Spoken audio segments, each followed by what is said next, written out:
We're teaching art completely wrong, and I say that with love, as an artist, as an educator, and as someone who spends every day watching young people walk into my classroom already apologizing for who they think they are before they've even begun.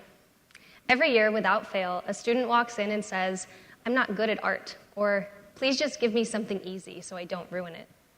These kids were taught that art is a performance, and that it's a test with a right answer, and that their work, and even their worth, can be measured on an invisible scale.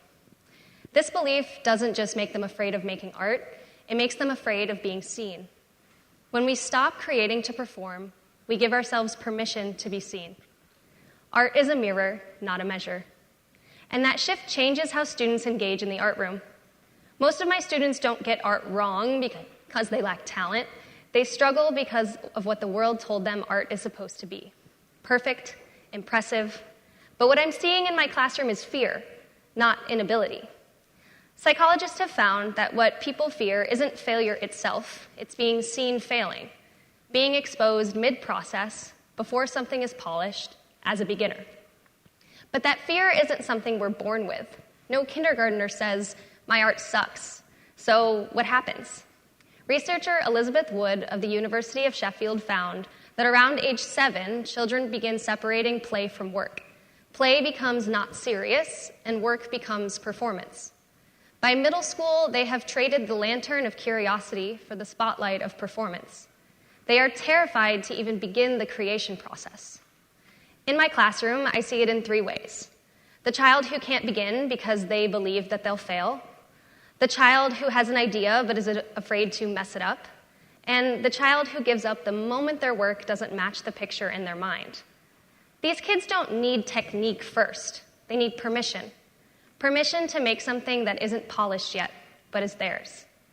And this doesn't stop in the classroom. Cringe culture on social media reinforces the same message.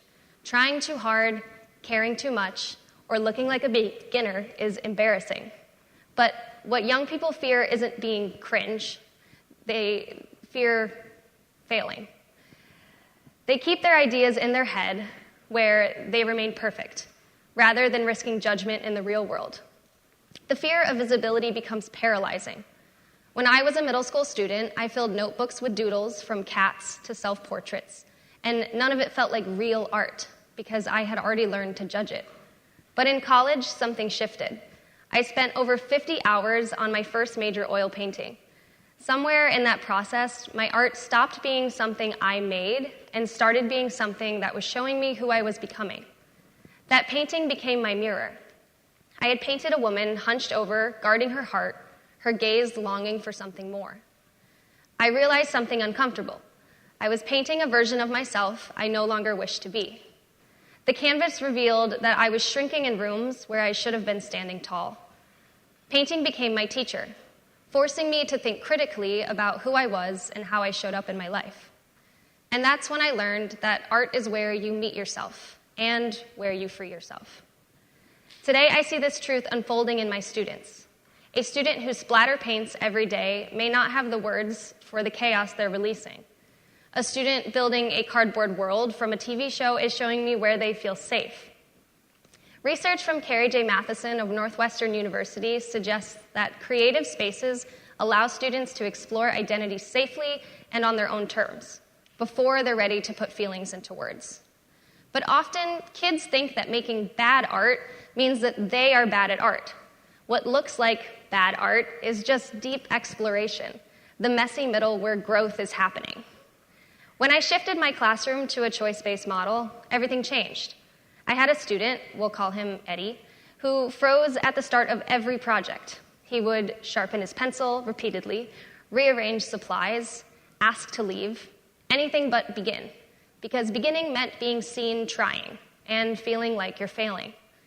When I asked him, "What do you care about?" Start there. Something shifted. He chose to design a basketball jersey, merging the love of sports and art. He didn't ask, "Is this right?" He asked, "What happens if I try this?" He revised, experimented, reflected, and loved every second of it. The child who couldn't begin, began. Research from Downey Griner of BYU highlights that when students like Eddie are given the agency to direct their own creative process, Performance anxiety drops and intrinsic motivation rises. Autonomy doesn't remove structure. It creates psychological safety.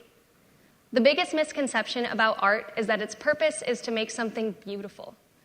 Art is a sanctuary of authenticity, not a scale for being measured. When we stop creating to perform, we give ourselves permission to be seen. And this isn't just about art.